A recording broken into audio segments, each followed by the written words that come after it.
Theory क्या है आपको, if diameter of circle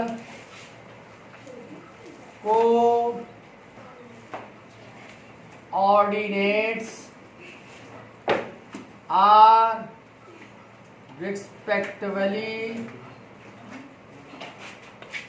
x1, y1 and x2, y2, then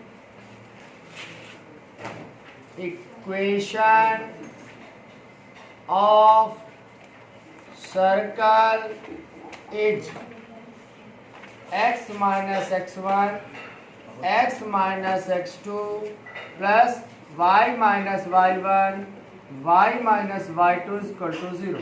ठीक है, यदि वृत्त के व्यास के सिरों के निर्देशांक, यदि वृत्त के व्यास के सिरों के निर्देशांक क्रमशः कितना हो, x1, y1 और x2, y2 है, तब वृत्त का समीकरण क्या होता है, x minus x1 into x minus x2 plus y minus y1 into y minus y2 बराबर 0 होता है। ये कब होगा, जब डायामीटर यानी व्यास के सिरों के निर्देशांक दिए गए होंगे।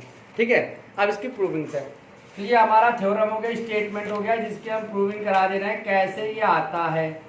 ठीक, तो देखो प्रूफ कर रहे हैं, तो प्रूफ में दिया प्रूफ, कैसे इसको प्रूफ करेंगे। ठीक है, प्रूफ करके क्या लाना बेटा, हमको हमें लाना x minus x1 plus y minus y2 x minus x2 plus y minus y1 into y minus y2 बराबर 0। देखो भैया आपसे क्या कह रहा है, एक सर्कल कह रहा है, if the diameter of circle, मतलब हमको सबसे पहले क्या देना होगा, एक सर्कल। तो यहाँ क्या लिया, गिवन दैट दिया गया है, गिवन दैट सर्कल COR, इसका मतलब आप जानते हैं, कई बार बताया था, C मतलब होता है सर्कल वृत्त, O मतलब क्या होता है उसका सेंटर केंद्र, R मतलब क्या होता है उसकी रेडियस। यानी हमको एक सर्कल दिया गया है COR, यानी हमने सर्कल ले लिया,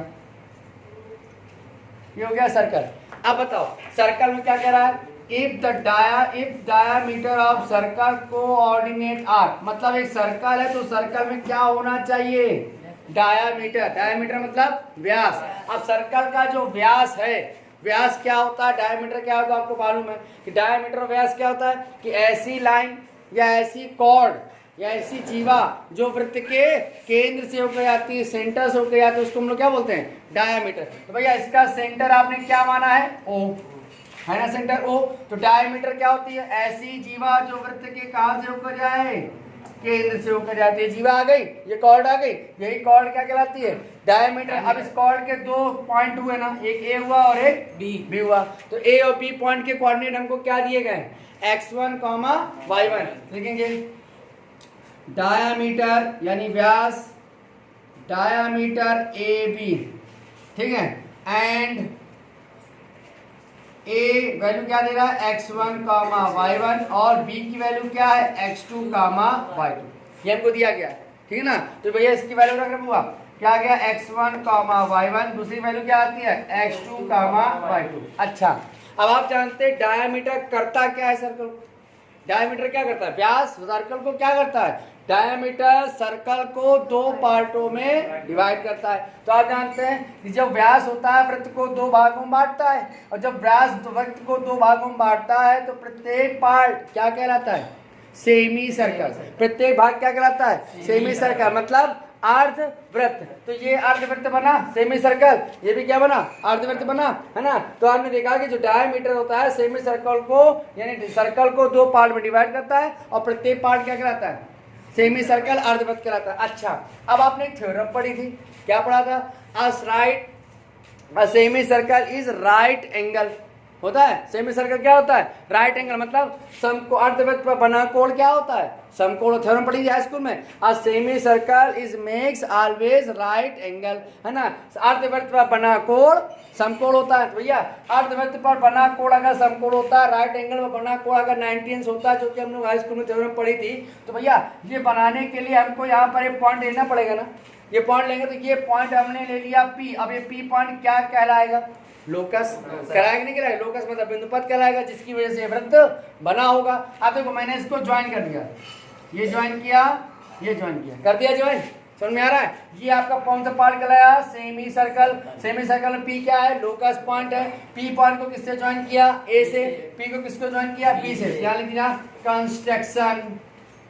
कंस्ट्रक्शन हमने क्या किया भैया, रचना। हमने रचना क्या किया, ज्वाइन, जोड़ दिया P A and P B. अच्छा आपने बताया पी कौन सा पॉइंट है, लोकस पॉइंट यानी बिंदुपथ है। अगर ये बिंदुपथ बिंदु है तो पी के कोऑर्डिनेट क्या होंगे, x, y। पी के कोऑर्डिनेट हमेशा फिक्स होते हैं x, y। तो इसके कोऑर्डिनेट हमने क्या बताया बेटा, x, y। बात समझ आई। तो पी के कोऑर्डिनेट क्या होगा, एंड पी पॉइंट के कोऑर्डिनेट हो गए x, y। ठीक है भैया। अब आपने कहा था कि ये कौन सा सर्कल है, ए पी बी क्या है, सेमी सर्कल है, अर्धवृत्त है। और अर्धवृत्त में बना कोण क्या होता है, 90। इसका मतलब ये एंगल कितना होगा बउआ, 90 होगा कि नहीं होगा, 90। अगर 90 होगा तो हम ध्यान दें, अगर ये एंगल 90, इसका मतलब क्या होगा, इसको हम सर्कल ना माने और खाली एक ट्रायंगल ये ले ले, लाइन ले लें, ले लें। ये आपका ए है, ये आपका पी है, ये आपका बी है। अगर ये लाइन है तो ये भी तो लाइन होगी ना।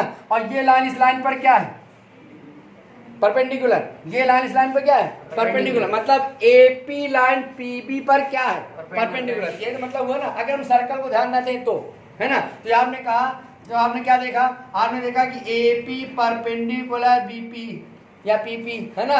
अगर ये रेखा इस रेखा पर लंब है तो समझिएगा, आप देखने कहा कि ये लाइन इस लाइन पर क्या है, परपेंडिकुलर। तो हमने पढ़ा था अगर दो लाइंस यानी two lines are perpendicular each other, यानी दो रेखाएं दूसरे पर क्या हो, लंब हो, तो कंडीशन क्या होती है, m1 इंटू m2 बराबर -1। पढ़ा था ना, m1 इंटू m2 बराबर -1 पढ़ा था। अगर दो लाइन आपस में पैरेलल हो तो कंडीशन क्या होती है, m1 बराबर m2 पढ़ा था।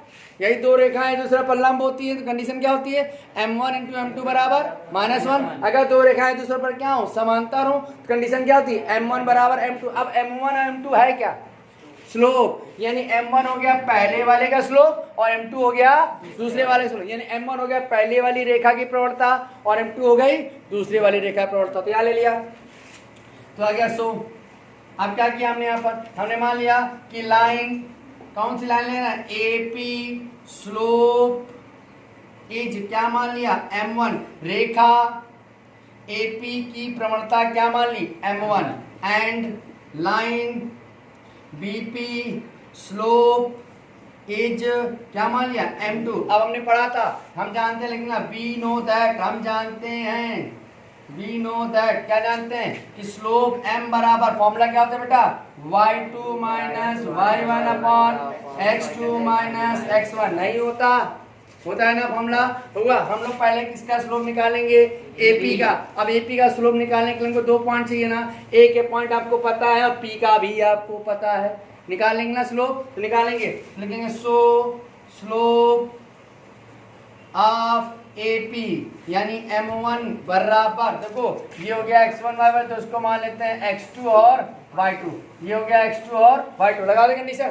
फॉर्मूला क्या होता है, y2 माइनस y1। तो y2 माइनस y1 कितना है बेटा, y माइनस y1 बटे x2 माइनस x1 कितना है बेटा, x माइनस x1। बताओ नहीं आया समझ में। फिर निकालेंगे, क्या निकालेंगे, स्लोप ऑफ बीपी, इसका स्लोप क्या माना था, m2। फॉर्मूला तो यही रहेगा। तो क्या है x2, ये क्या है y2, तो यहाँ क्या मान लिया, इसको x1 मान ले, इसको y1 मान ले। बताओ क्या आएगा, y2 माइनस y1। देखो y माइनस क्या आएगा, y2। तो क्या आ गया आपके पास, y माइनस y2 बटे क्या आ जाएगा, x2 माइनस x1 कितना आएगा, x माइनस x2। ये तो आएगा ना, बताओ आ गया। अब आपसे क्या कहा था, आपने कहा कि AP इज परपेंडिकुलर BP। ये तो बोला AP रेखा BP पर क्या है, लंब है। अगर ये रेखा इस पर लंब है तो क्या लिखेंगे, क्या लिखेंगे, if two lines AP and BP perpendicular